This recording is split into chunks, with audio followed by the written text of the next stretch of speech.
Shalom saudara, sama-sama kita puji Dia. Yesus ajaib, Tuhanku ajaib, kasih-Nya ajaib bagiku.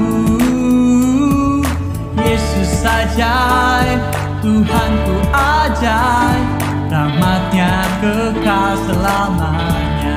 Tak berubah, tak berubah kasih-Nya, setiap hari bertambah indahnya, sampai bumi berlalu dan habislah ragaku. Yesusku ajaib bagiku. Yeah! Come on, say! Yesus ajaib, Tuhanku ajaib, kasih-Nya ajaib bagiku. Yesus ajaib, Tuhanku ajaib, rahmat-Nya kekal selamanya. Yeah!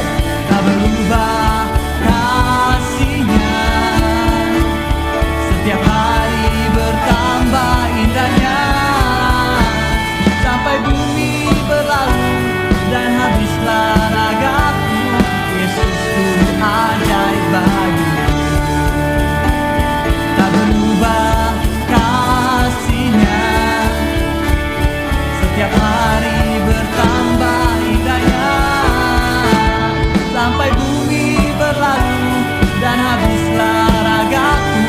Yesusku ajaib bagiku. Yesus ajaib, Yesus ajaib, Dia berkuasa, ada mujizat sebab Yesus ajaib.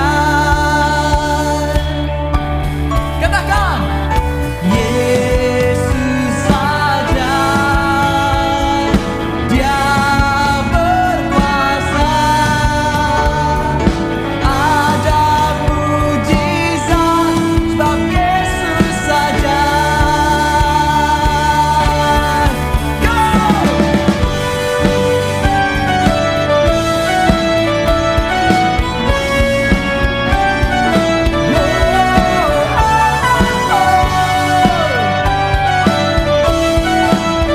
Katakan bersama-sama, Yesus ajaib, Dia berkuasa. Yesus ajaib, Dia berkuasa, ada mujizat sebab Yesus ajaib.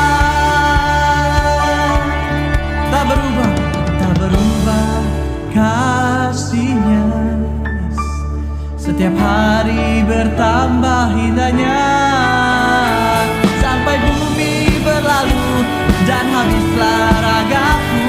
Yesusku ajaib bagiku. Tak berubah, tak berubah kasih-Nya, setiap hari bertambah indahnya, sampai bumi berlalu dan habislah ragaku. Yesusku ajaib bagiku. Sampai bumi berlalu dan habislah ragaku. Yesusku ajaib bagiku. Sampai bumi berlalu dan habislah ragaku. Yesusku ajaib bagiku. Yeah! Yesus ajaib, Dia berkuasa, ada mujizat sebab Yesus ajaib. Yesus ajaib, Dia berkuasa, ada mujizat sebab Yesus ajaib.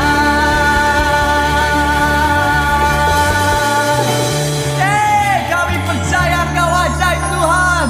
Yesusku ajaib. Yes. Terima kasih Tuhan. Terima kasih sebab Engkau ajaib dan kuasa-Mu tiada batasnya. Kami percaya dan kami imani itu Tuhan. Terima kasih Yesus. Terima kasih Yesus.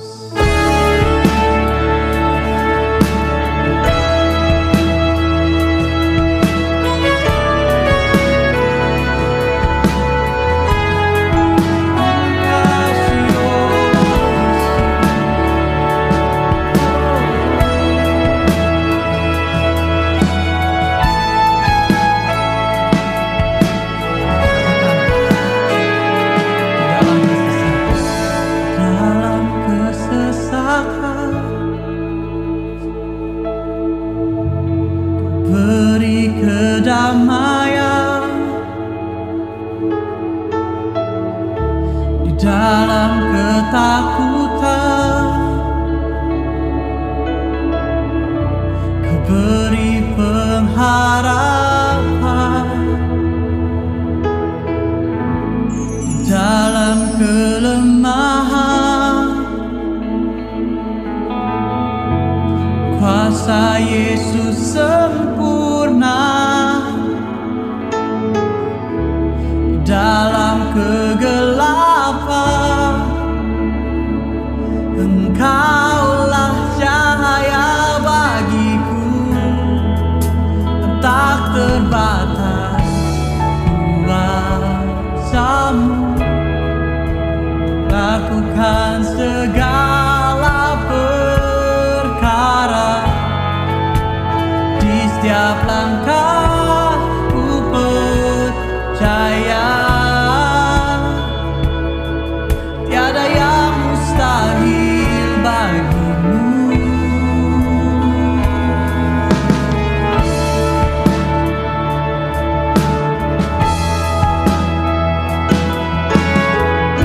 Di dalam kelemahan, katakan kuasa Yesus sempurna.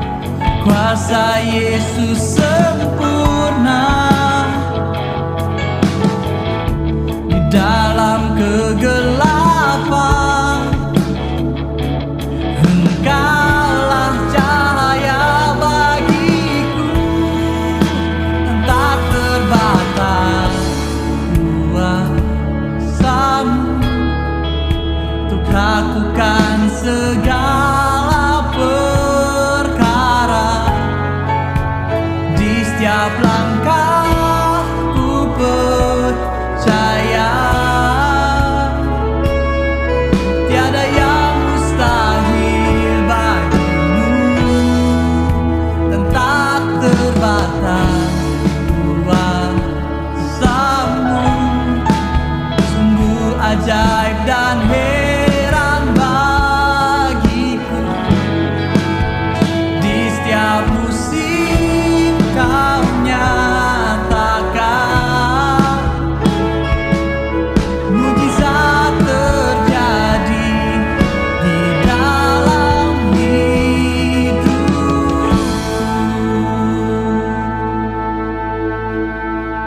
Kami percaya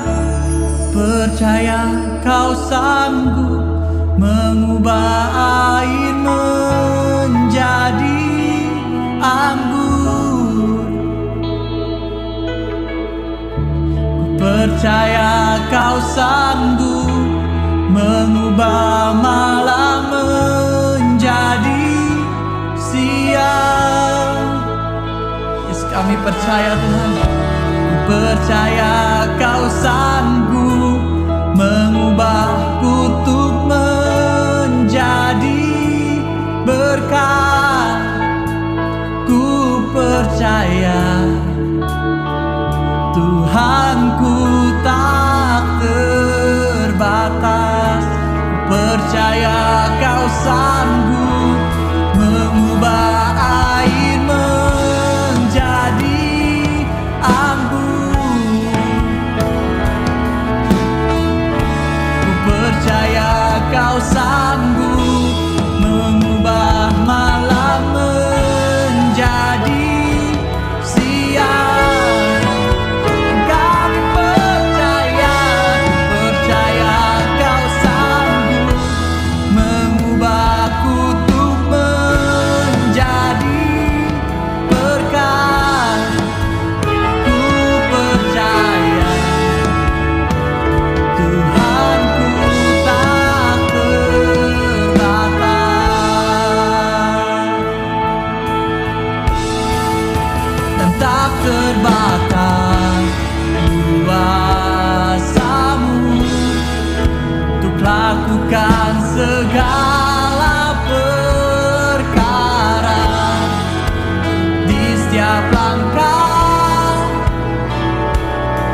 Shalom Bapak Ibu Saudara yang terkasih dalam Kristus Yesus.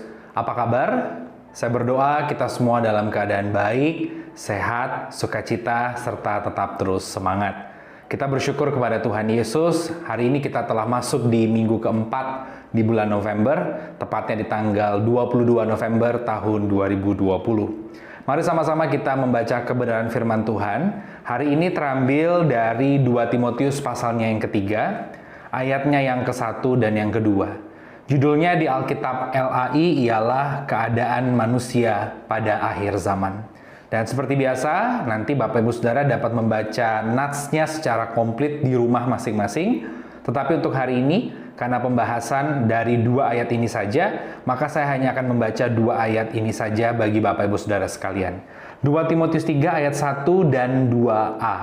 Demikian firman Tuhan. Ketahuilah bahwa pada hari-hari terakhir akan datang masa yang sukar. Manusia akan mencintai dirinya sendiri dan menjadi hamba uang. Saudara terkasih dalam Tuhan Yesus Kristus, hari ini saya mau bagikan buat setiap kita tentang keadaan manusia pada akhir zaman. Kita semua harus mengetahui karena firman Tuhan mencatat demikian, dan kita semua saat ini sekarang sedang berada di akhir zaman. Apa itu akhir zaman? Akhir zaman adalah satu periode waktu menantikan kedatangan Tuhan yang kedua kali. Dan sejak Yesus naik ke sorga hingga hari ini, dan nanti tidak tahu sampai kapan waktunya, periode ini disebut sebagai periode akhir zaman. Kenapa? Karena kita sedang menantikan kedatangan Tuhan yang kedua kali. Apa yang membedakan kedatangan Tuhan yang kedua kali dengan yang pertama? Kedatangan Tuhan yang kedua kali, ia datang tidak lagi sebagai bayi yang lemah dan tidak berdaya. Kalau kita membaca di Injil bagaimana Yesus adalah Tuhan yang turun menjadi manusia, dia menjelma menjadi seorang bayi, yang bayi itu ya literally lemah, tidak berdaya, kemudian lari dari kejaran pedang Herodes, kemudian mengalami pergumulan pelayanan. Dia datang yang kedua kali tidak lagi seperti itu. Tetapi Yesus akan datang yang kedua kali sebagai seorang raja yang gagah perkasa. Dan saya percaya kalau kelahirannya, kematiannya, kebangkitannya, kenaikannya sudah dinubuatkan dan sudah tergenapi, maka tinggal satu yang terakhir, kedatangannya kembali pasti akan digenapi. Dan sebagai orang percaya kita tidak perlu pusing dan bertanya-tanya kapan Tuhan datang, kapan Tuhan datang. Itu bukan bagian kita. Kita tidak akan tahu dan tidak perlu tahu persis detik, jam, dan bulannya. Tetapi bagian kita sebagai orang percaya adalah, sudahkah kita siap ketika Tuhan datang? Nah, hari ini firman Tuhan mengingatkan ternyata di periode menantikan kedatangan Tuhan, keadaan manusia itu adalah seperti ini. Hari ini saya mau bagikan buat setiap kita ada 4 hal bicara tentang keadaan manusia di akhir zaman. Yang pertama, kalau kita perhatikan, yang pertama di ayat yang ke-1, ketahuilah bahwa pada hari-hari terakhir akan datang masa yang sukar. Menariknya bicara tentang keadaan manusia di akhir zaman, Alkitab dari 2 Timotius pasal 3 ayat 1 memulainya dengan satu kata ketahuilah. Jadi yang pertama yang ingin saya bagikan, kita semua harus mengetahui tentang apa yang akan terjadi. Kita harus mengetahui dalam artian tentang zaman ini. Kita harus mengetahui keadaan manusianya seperti apa. Kita harus sadar, dalam bahasa Inggrisnya realize, sadarilah, ketahuilah. Karena Tuhan nggak mau orang percaya menjadi orang-orang yang terbuai, yang tidak sadar, tidak alert, tidak waspada, tidak peka, akhirnya jatuh dan kemudian terbawa arus, kemudian tidak siap pada waktu Tuhan datang. Makanya poin yang pertama bicara tentang keadaan manusia pada akhir zaman. Tuhan mau untuk kita sungguh-sungguh mengenali, mengetahui, dan sadar akan hal-hal yang akan terjadi. Bicara hal yang terjadi itu maksudnya itu adalah bicara tentang persiapan kedatangan Tuhan. Maka dari itu Bapak Ibu Saudara, semuanya ini sudah dicatat di dalam Alkitab. Tinggal bagian kita membaca atau tidak. Gitu. Tuhan Yesus pernah mengatakan di dalam Injil, dia berkata, kamu pandai untuk menilai keadaan. Oh, kalau hari ini kelihatannya ada embun yang naik, berarti nanti hari cerah. Atau kemudian ada angin bertiup, ini kelihatannya akan hujan. Wah, awan ini gelap, kelihatannya nanti akan hujan deras. Atau siang menjadi panas terik. Kamu pandai menilai situasi musim. tetapi kamu juga harus pandai menilai zaman. Jangan sampai kamu melihat sekeliling dan tidak sadar bahwa kamu sebenarnya sudah ada di zaman akhir, persiapan menantikan kedatangan Tuhan. Itulah sebabnya semua sudah dicatat di Alkitab. Bagian kita sebagai orang percaya adalah membacanya, menelitinya, mengimaninya, dan mengerjakannya dalam kehidupan kita sehari-hari.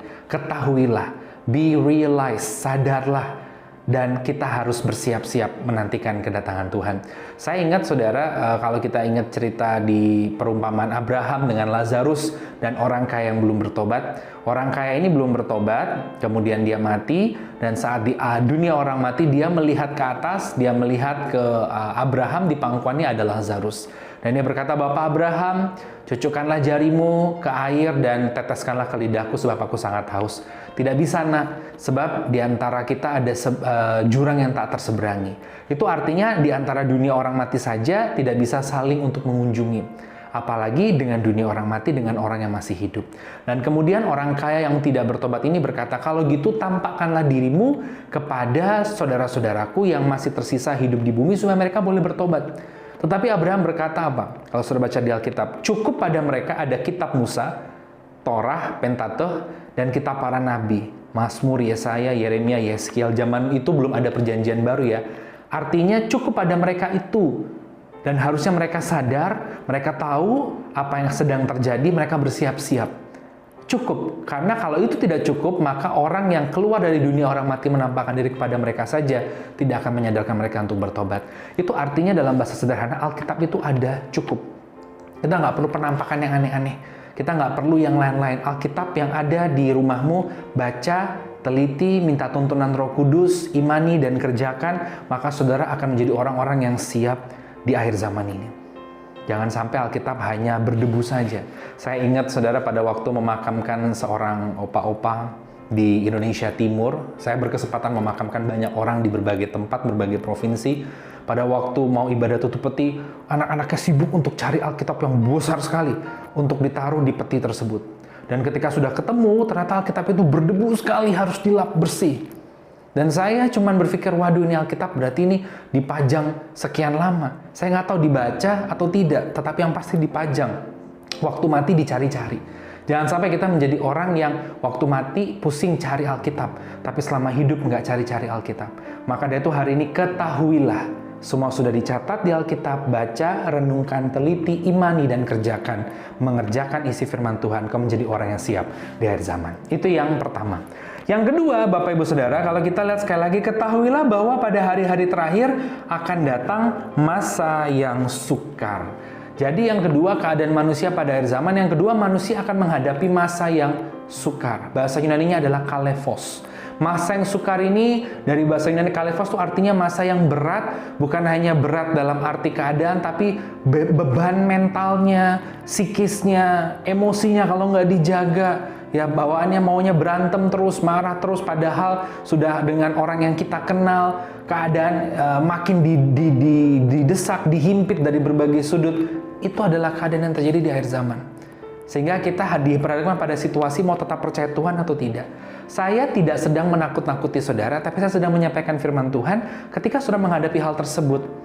Mungkin di lingkungan kau tinggal, di kantormu, di pekerjaanmu, dimanapun kau berada, tidak perlu takut, engkau sedang ada di akhir zaman. Tetaplah terus melekat pada Tuhan, bersiap-siaplah, maka pada waktu Ia datang kita siap berkumpul dengannya. Keadaan ini adalah keadaan yang sukar, dan ini dibuktikan dengan hal saat sekarang ini kita semua menghadapi pandemi, saudara. Pandemi COVID-19 ini sudah mulai istilahnya tuh menyebar luas, menggema ke seluruh dunia tuh sejak Februari akhir, Maret tahun ini. Ini sekarang sudah November akhir, GOB Surabaya masih beribadah secara online. Dan sampai ke bulan Juni, Juli itu sudah berdampak kemana-mana. Para pengusaha kena, tenaga profesional yang hidup dari profesi mereka kena, kemudian juga pegawai kena. Saya banyak bertemu juga dengan orang yang manajer-manajer hotel, mereka harus tiba-tiba banting setir, mereka jualan online. Dan mereka bilang, waduh, belum pernah keadaan seperti ini.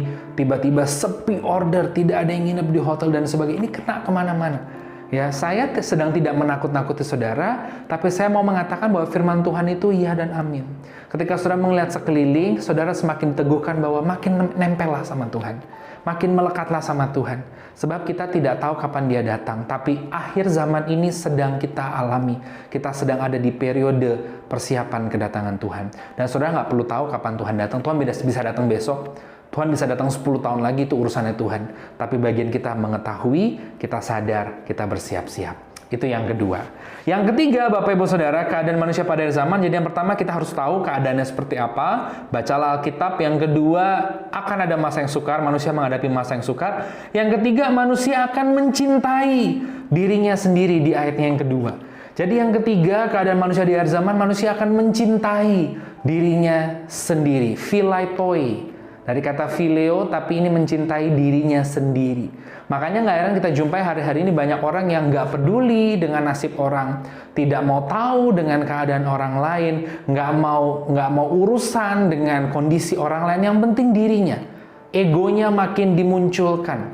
Makanya kata egois itu dari kata ego. Kata ego itu sebenarnya bahasa Yunani untuk I, aku, saya. Itu bahasa Yunani adalah ego. Orang yang egois adalah orang yang mementingkan dirinya sendiri, udah nggak peduli orang lain. Dan hari ini, di akhir zaman ini, makin akan muncul banyak orang-orang yang tidak mempedulikan orang lain. Mau orang lain itu orang tuanya, mau orang lain itu suaminya, istrinya, saudaranya, anaknya sendiri, temannya, sahabat karibnya. Yang penting dirinya, dan dirinya. Yang diutamakan ini adalah tipe manusia yang mementingkan dan mencintai dirinya sendiri. Hari ini kalau kita sempat jatuh dalam kondisi seperti itu, mulai berbalik dan bertobat, mohon ampun sama Tuhan, nggak usah pusing tentang berkat bagi dirimu. Tuhan pasti pelihara dirimu. Tapi sekarang perhatikan orang lain. Mulai pikirkan bagaimana kondisi orang lain. Mulai pikirkan keadaan orang lain. Minimal yang ada di sekelilingmu. Supaya engkau boleh menjadi orang-orang yang menjadi kepanjangan tangan Tuhan untuk mewartakan kasih Tuhan lewat karakter dan gaya hidupmu sehari-hari. Saya ingat saudara di masa pandemi ini, bulan Juni atau Juli gitu saya lupa, saya itu pergi ke supermarket ya malam hari karena anak saya tiba-tiba tuh kepingin. Anak saya yang pertama, Kathleen, dia itu alergi telur dan ayam, dan biasanya kami di rumah ada stok mie instan, mie goreng satu merek tertentu tapi habis. Dan biasanya kan kalau anak saya tidak makan telur, tidak makan ayam, mungkin makan daging sapi, atau makan tahu, atau makan tempe, atau makan ikan, atau makan abon. Tetapi waktu itu yang lain-lain sudah dia makan, bosan, terus yang lainnya lagi selain telur dan ayam tidak ada, mie akhirnya cari. Mie juga lagi habis. Saya pergi saudara ke supermarket, dan ketika saya pergi ke supermarket saudara, saya lihat mie goreng, ini hanya mie goreng tertentu ya, ada satu merek yang tidak saya sebutkan, yang anak saya suka banget, itu tinggal 2 di situ, di rak itu saudara. Di rak itu tinggal 2, saya mau ambil, orang lain satu ibu udah ambil, dua-duanya. Waduh, saya kaget sekali saudara. Saya kaget sekali, dan saya lihat waktu itu banyak orang sudah borong mie instan saudara, semua sudah. Ya sudah, saya pikir gimana ini nggak ada, ya sudahlah. Akhirnya saya pergi lagi ke supermarket yang lain, saudara. Dan saya pergi ke supermarket yang lain, ternyata kok bisa di rak yang jual mie instan itu juga tinggal 2 mie goreng tersebut. Dan gak ada orang, saya lihat kiri kanan. Saya mau ambil, saudara, 2 itu. Tiba-tiba muncul ada seorang ibu-ibu, dia bilang, saya juga mau. Lalu kemudian saya teringat situasi yang saya alami beberapa menit sebelumnya. Nggak sampai 15 menit sebelumnya di supermarket yang lain, saudara. Dan akhirnya saya bilang sama ibu itu, ya sudah bu, tinggal 2. Ini ibu-ibu yang lain ya, di supermarket yang lain. Tadi supermarket yang pertama, ada ibu-ibu juga ngambil sisa 2 buat dia. Dia nggak tanya saya. Pak, dia nggak tahu bahwa kondisi saya di rumah, anak saya yang pertama itu nggak bisa makan telur dan ayam, dan nggak makan yang apa-apa. Saya keluar malam-malam cuman khusus itu, dia nggak ngurus. Dan waktu saya masuk di supermarket yang kedua, saya lihat tinggal 2 mie instan goreng itu, saudara. Saya lihat ibu yang lain lagi juga kepingin. Saya bilang, saya sudah bu, bagi 2. Karena saya nggak tahu ibu pasti juga punya kepentingan. Saya lihat di keranjangnya masih kosong. Dia sampai pergi pertama ke Rakus jual mie instan. Pasti dia sangat perlu. Akhirnya saya kasih dia 1, saya kasih buat saya 1. Dan saya sampai ke rumah, mungkin istri saya bertanya, loh kenapa belinya cuma 1? Saya jelaskan ini habis di mana-mana. tinggal 2 di supermarket kedua, tapi ada ibu-ibu lain juga perlu saya berbagi. Karena saya yakin juga dia punya pergumulan, dia punya persoalan, dan saya nggak boleh untuk mementingkan diri saya sendiri saja. Jadi itu yang ketiga, keadaan manusia di akhir zaman, manusia akan lebih mencintai dirinya sendiri, artinya tidak mempedulikan orang lain. Jadi saya berharap kita menjadi orang-orang yang jangan seperti itu, tapi kita juga mempedulikan orang lain. Yang keempat, yang terakhir, dikatakan di dalam 2 Timotius pasal 3 ayat yang kedua, manusia akan mencintai dirinya sendiri dan menjadi hamba uang. Yang keempat, yang terakhir, keadaan manusia di akhir zaman yang mengerikan, manusia akan mulai menjadi hamba uang. Mengerikan sekali, saudara. Karena Alkitab mengatakan akar segala kejahatan ialah cinta uang. Siapa sih yang nggak butuh uang? Semua butuh uang kok. Tetapi jangan sampai kita menjadi hambanya uang. Makanya firman Tuhan bilang, cukupkanlah dirimu dengan apa yang ada, maka Tuhan pasti akan memelihara dirimu. Hamba uang itu artinya kita diperbudak oleh uang yang berkuasa.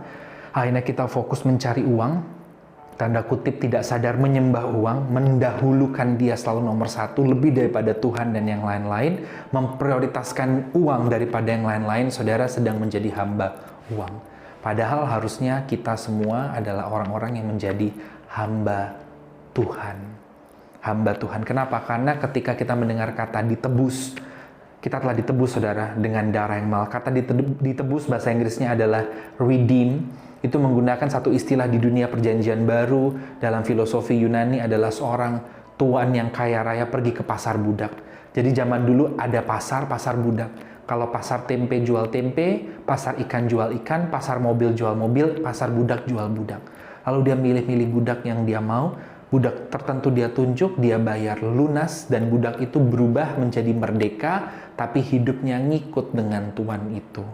Itulah kita telah ditebus. Harusnya tuan kita yang di depan kita itu adalah tuntunan Roh Kudus Tuhan, bukan uang. Makanya hari-hari ini banyak manusia, orang percaya secara khususnya jatuh dalam dosa, akhirnya mulai jatuh dalam berbagai-bagai kejahatan karena yang jadi tuannya itu adalah uang, yang dikejar itu uang. Yang dikejar adalah kaya. Yang dikejar itu Tuhan. Kalau Tuhan mau kasih kaya, kasih kaya. Kalau Tuhan belum kasih kaya, Tuhan punya cara dan waktunya. Nomor 1 itu adalah Tuhan. Nggak heran juga banyak hamba Tuhan dari luarannya, jas, pelayanan, jubah. Tapi mungkin dia adalah hamba uang. Dia nggak mikirin yang lain, saudara. Uang, lihat pelayanan, berapa dapatnya. Itu udah harus dikesampingkan hal seperti itu. Ingat, Tuhan kita adalah Yesus Kristus yang sudah menebus saudara dan saya. Saya berdoa kita semua bukan menjadi hamba uang, tetapi menjadi hamba Tuhan. Artinya Tuhan yang di depan, Tuhan yang menuntun hidupmu, kemanapun kau pergi, apapun yang kau lakukan, jangan lupa libatkan Tuhan. Tanya Tuhan, libatkan dia dalam setiap acara hidupmu. Kau akan melihat berbagai perkara luar biasa. Amin. Kita berdoa. Terima kasih Tuhan untuk kebenaran firman yang boleh dibagikan buat kami pada hari ini. Meteraikan di dalam nama Tuhan Yesus. Dan hamba berdoa buat setiap jemaat Tuhan yang mendengar dan menonton acara ini. Biarlah mereka hidupnya boleh dijamah, firman tersebut berakar, tertanam, bertumbuh, dan berbuah-buah lebat. Hamba berdoa bersama dengan jemaat buat negara Indonesia, bangsa Indonesia, pemimpinnya dari yang tertinggi Joko Widodo, Presiden Joko Widodo dengan jajarannya ke bawah, para menteri, TNI, Polri, birokrat, gubernur-gubernur, wali kota, dan bupati-bupati. Penduduk Indonesia dari Sabang sampai Merauke diberkati. Kami juga berdoa Tuhan buat mereka yang terdampak dalam kondisi pandemi ini. Para pengusaha, para pegawai, dan tenaga profesional. Mereka yang ada di garda terdepan dalam pandemi ini. Tenaga medis dan para relawan Kau lindungi. Kami juga berdoa buat gereja-gereja Tuhan dan jemaat-jemaat Tuhan dimanapun berada. Secara khusus mereka yang menonton program ini pada hari ini. Engkau menjamah mereka. Setiap pokok doa mereka yang paling dalam Kau mengenal, mengetahui, dan Kau sanggup menolong menjawab dengan cara dan waktumu yang tepat di dalam nama Tuhan Yesus. Terima kasih Tuhan, hari ini kami mau belajar untuk sadar dan mengetahui tentang akhir zaman. Hari ini Tuhan, mampukan kami menjadi orang-orang yang tetap terus berjaga-jaga dan siap. Sebab hari-hari akhir adalah hari-hari yang sukar. Ampuni kalau kami selama ini mencintai, mementingkan diri kami sendiri. Ampuni kalau kami selama ini menjadi hamba uang. Kami diingatkan kami adalah hamba Tuhan. Terpujilah nama-Mu kekal selamanya. Dan sebelum kami akhir ibadah hari ini, kami mau terima berkat dari Tuhan. Mari saudara angkat kedua tanganmu, arahkanlah pandangan hatimu ke hadapan Tuhan, dan terimalah berkat Tuhan. Kasih dari Allah Bapa di sorga, penyertaan cinta dan damai sejahtera Shalom dari Tuhan Yesus Kristus, serta persekutuan yang manis dengan Allah Roh Kudus, menyertai kita semua, hari ini sampai Maranatha. Dalam nama Tuhan Yesus, haleluya, amin.